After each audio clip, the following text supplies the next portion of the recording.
एक सेकंड के भी कर्म का आपको हिसाब मिलेगा।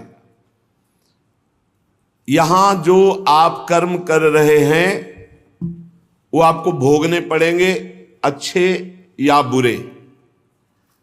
बिना भोग के ये नष्ट नहीं होते। एकमात्र उपाय है, जैसे आपको वकीलों के द्वारा प्रमाणित कर दिया गया कि यहां के वकील है चित्रगुप्त, पूरी सीन सहित आपकी चेष्टाओं को अंकित किया जाता है, वो आपके मन में है, आगे प्रसंग आएगा। और जज हैं यमराज धर्मराज जी, और दंड अधिकारी हैं यमदूत, और दंड विधान जहां होता है उसे कहते हैं नरक। तो जैसे यहां जज ने कानून से अपराध करने वाले को दंड दे दिया, जाओ तुम्हें फांसी की सजा, राष्ट्रपति का अधिकार है, वो पूरा माफ कर सकता है। ऐसे ही राष्ट्रपति हैं भगवान श्री हरि। अहम त्वाम सर्व पापेभ्यो मोक्षयिष्यामि मा शुचा। अगर शुभ अशुभ कर्मों से बचना चाहते हो तो एकमात्र उपाय भगवान की शरण में होकर नाम जप करो, अन्यथा अवश्यमेव भोक्तव्यम कृतम कर्म शुभाशुभम। सुमति जी अपने पिताजी को बता रहे, यमदूत ने कहा महाराज, मृत्यु लोक में मनुष्य जो पुण्य और पाप करता है बारी बारी से उसे भोगना पड़ता है। बहुत ध्यान से सुनोगे तो आपको बड़ी सावधानी प्राप्त हो जाएगी। जो छोटी मोटी गलतियां आप हंसी खेल में करते हैं वो भी आपको दंड भोगना पड़ेगा। ये पाप और पुण्य बिना भोगे नष्ट नहीं होते कि आपने पाप कर दिया और दान दे दिया तो वो पाप कट गया, ऐसा नहीं है। पुण्य का अलग विभाग होगा, पाप का अलग विभाग होगा। अगर काट सकते हैं तो सिर्फ भगवान काट सकते हैं, भगवान का भजन काट सकता है, दूसरा नहीं। लाखों जन्मों में जो तुमने पाप और पुण्य किया है, जो एकत्रित है, उसका नाम है संचित कर्म। संचित पाप और पुण्य, और उससे जब मनुष्य शरीर मिलता है या जो शरीर मिलता है उससे जो हिसाब निकाल करके कुछ पुण्य और कुछ पाप, उसे प्रारब्ध भोग कहते हैं।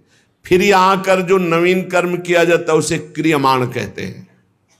मनुष्यों के लिए जो उनका जमा हुआ पाप और पुण्य है वो अंकुरित होकर बढ़ता रहता है, ब्याज दर ब्याज। बहुत दुर्गति होती है, इसीलिए बहुत जन्म हम भोगे तो भी अपने संचित कर्म को नहीं भोग सकते।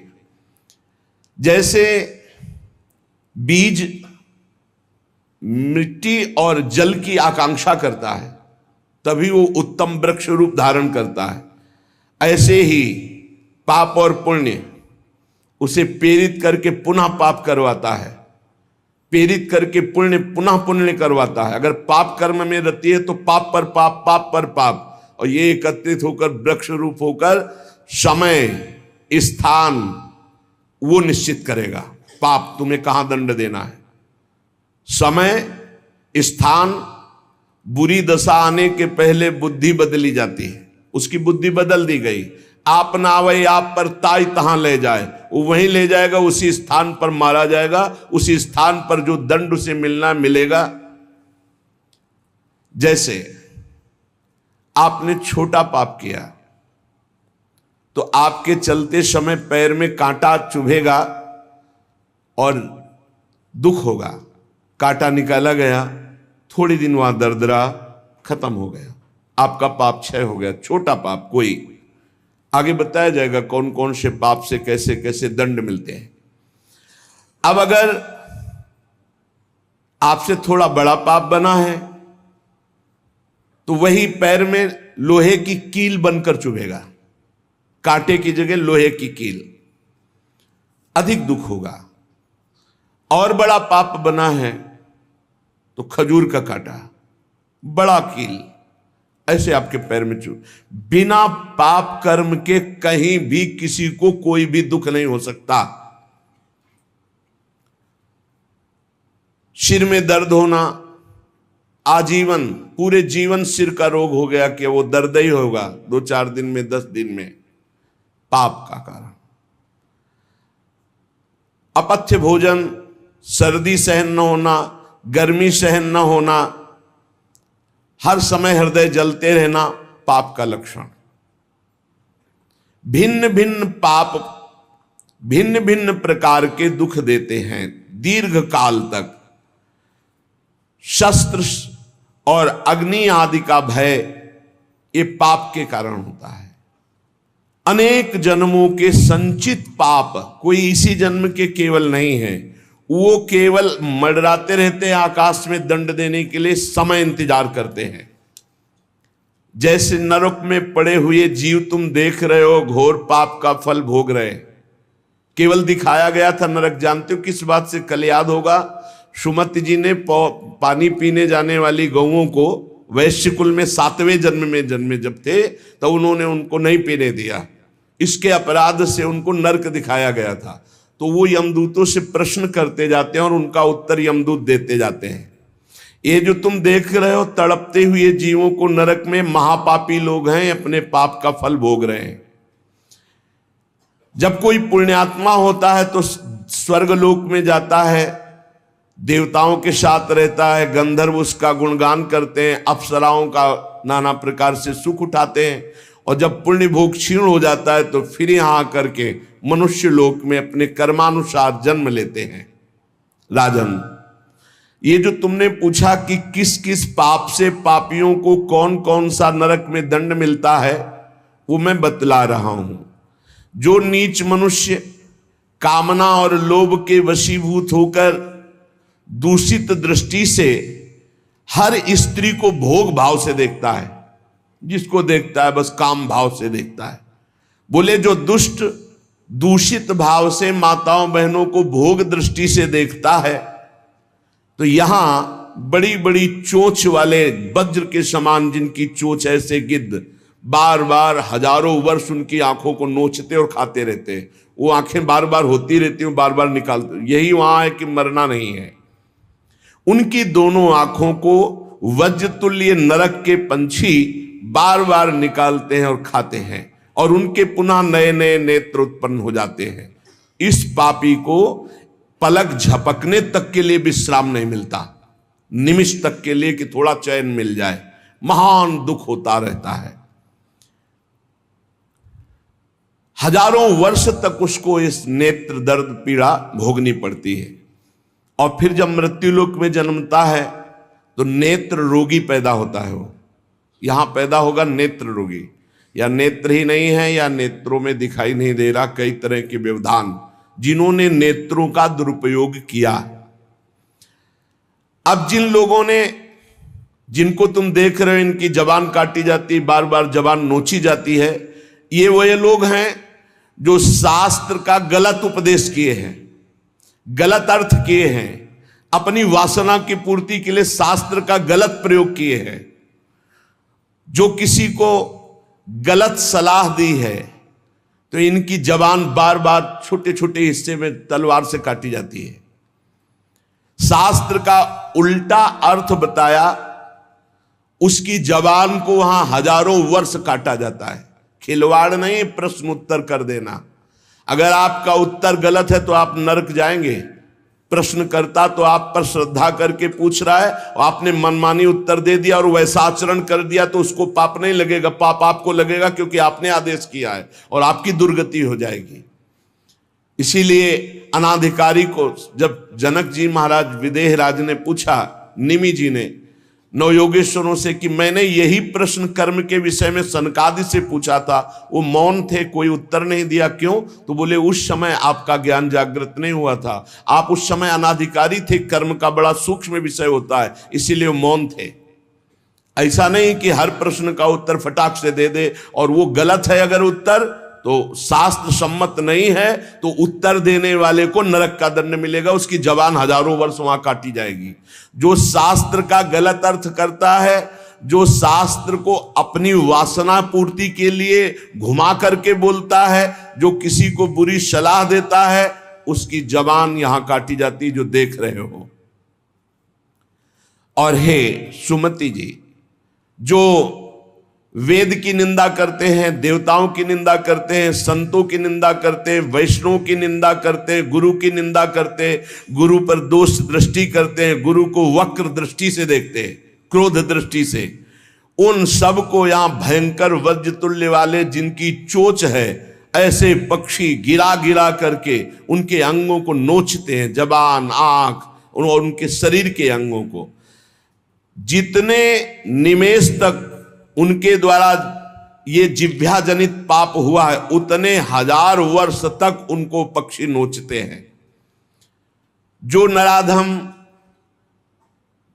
बिना दोष के दो मित्रों में फूट डाल देते हैं, एक दूसरे की चुगली करके, पिता पुत्र स्वजन में भेद पैदा कर देते हैं, और जो पुरोहित, बहुत ध्यान देने योग्य बात, अनुष्ठान का संकल्प लेता लेकिन अनुष्ठान पूर्ण नहीं करता, जजमान को क्या पता।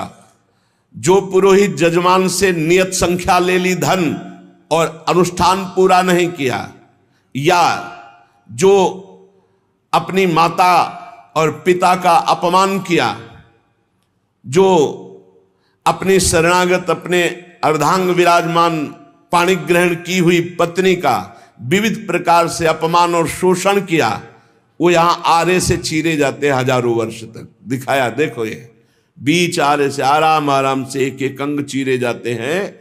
उस पुरोहित को भी दंड मिलता है, उस पुत्र को दंड मिलता है जो माता पिता का अपमान, उस पति को दंड मिलता है जो पत्नी का शोषण, उस पत्नी को दंड मिलता है जो पति से छल करती है। आप खुली आंख इनकी दुर्गति देख सकते हैं।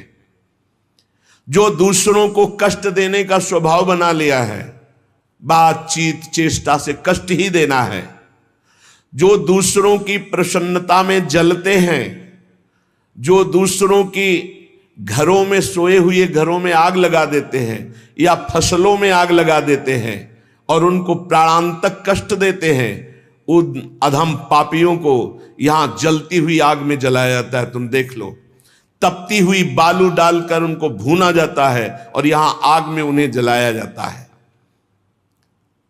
जो एक जगह निमंत्रण मिला, फिर दूसरी जगह निमंत्रण मिला, तो पहले निमंत्रण वाले को छोड़ करके दूसरे के यहां निमंत्रण पाकर फिर पहले वाले के यहां निमंत्रण पाने गया, ऐसा नहीं है। ये नरक का कारण बन जाएगा। एक जगह निमंत्रण है, वहां गए, अगर हम भूखे हैं तो भूखे, नहीं मिला तो नहीं मिला, अब दूसरे दिन देखा जाएगा। 2, 3, 4 निमंत्रण, ऐसा नहीं।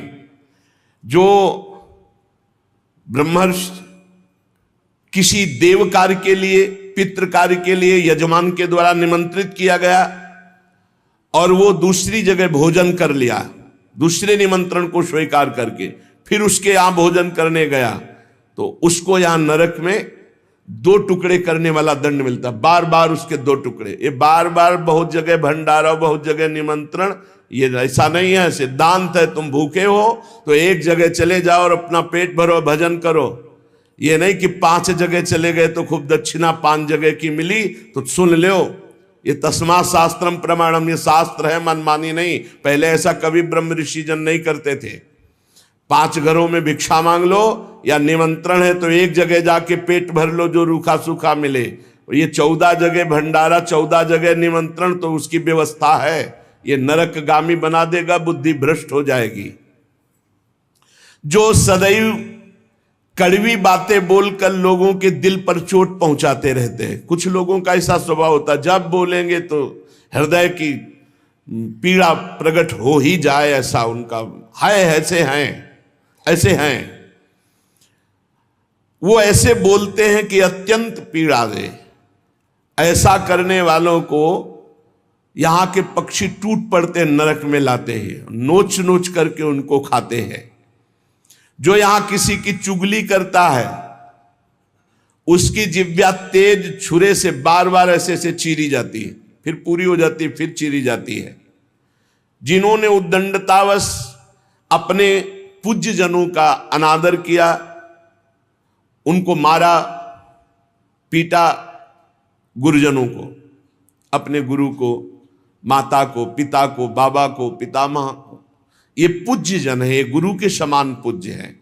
जो अपने गुरुजनों को, पूज्य जनों को अनादर करता है, दंड देता है, मारता है, पीटता है, वो देखो ये कुंड बने हैं विष्ठा के, पीब के और मूत्र के। मूत्र का कुंड, विष्ठा का और पीब का, नीचे करके मुख उन्हीं कुंडों में डाल दिया जाता है, ऊपर से पैक कर दिया जाता है। हजारों वर्ष वही खाओ वही सड़ो, कितना भयानक कष्ट है। नीचे के मुख करके उसमें डाल दिया जाता है। जो लोग भोजन बनाने, बहुत ध्यान से सुनो, भोजन बनाना उद्देश्य रखो, यज्ञ है, यज्ञ के लिए भोजन बना रहे हैं। सबके हृदयों में भगवान है। पहले भोग लगाओ श्री भगवान का, फिर दरवाजे पर निकलो और आसपास झांक के देखो, कोई पशु पक्षी, कोई मनुष्य, कोई संत महात्मा, कोई भूखा तो नहीं दिखाई दे रहा। अगर एक गाय है, कुत्ता भी है, तो घर से जाओ, रोटी लाओ, पहले उसे डालो, भगवत स्वरूप मान करके पहले। फिर अपने घर में जो बड़े बूढ़े हैं सबसे पहले उनको पवाओ, बच्चे जो हैं उनको पवाओ। अच्छी अच्छी चीज तुम पालो, बड़े बूढ़े नहीं, अभी आगे आएगा, उनको भी दंड मिलता है।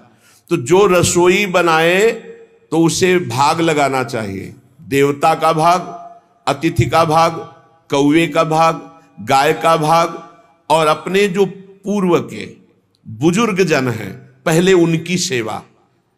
अच्छा, जो भी रसोई बने, भगवान का भोग लगाया, दरवाजे तक गए, अतिथि को देखा, एक गौ के लिए ग्रास निकाला, एक कौवा पक्षी आदि के, जरूर जरूर ये नहीं निकालोगे तो पाप है। गीता जी में कहा, जो अपने लिए पका के पाता है वो पाप पाता है।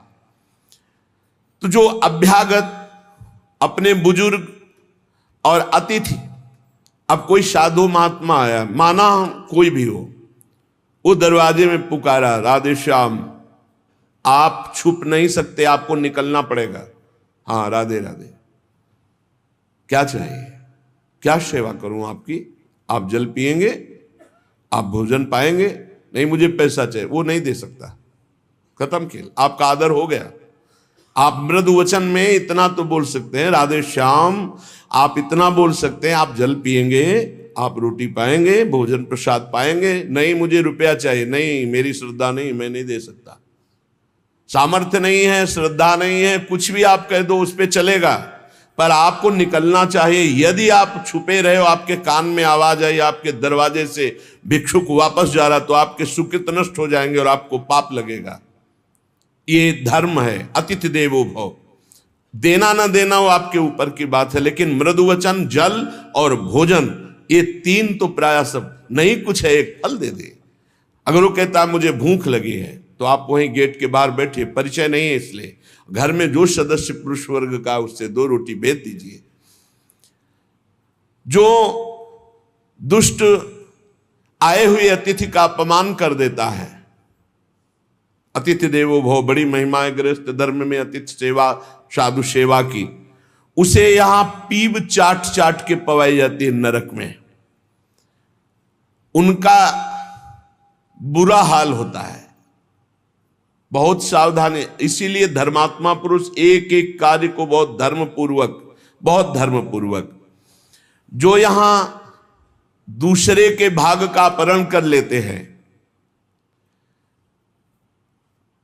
पंगत में एक ही भोजन चलना चाहिए, ऐसा नहीं छुपा होना चाहिए कि 10 लोगों को और 10 लोगों को और। घर में ऐसा छुपाव नहीं होना चाहिए कि बूढ़ा बुढ़िया के लिए सूखी रोटी दाल और आप गर्मा गर्म हलवा और अच्छे अच्छे पदार्थ पा रहे हो। जो ऐसा भेद करके भोजन करता है, मुखिया मुख सो चाहिए, खान पान सो एक। जिसके घर में समर्पित नौकर हैं उनको भी वही भोजन पवाओ जो तुम पाते हो। ऐसा नहीं हो सकता कि तुम बढ़िया बढ़िया और फिर निकृष्ट भोजन उसको, ये तुम्हारा पाप बन रहा है। सबके हृदय में भगवान है, भोजन वही, तुम भले बचा खुचा पालो, घर के मालिक हो, लेकिन सेवकों को, बालकों को, वृद्धजनों को, अतिथि जनों को भरपूर। ये धर्म का ज्ञान अगर नहीं है तो फिर कह रहे हैं कि शरीर बड़ा भयानक मिलता है और मुंह सुई की नोक के बराबर होता है।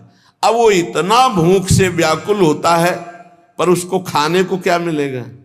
वही गंदी चीज और सुई की नोक के और हाथी जैसा शरीर, और भूख से वो तड़पता रहता है। ऐसा हजारों वर्ष नरक में मिलता है।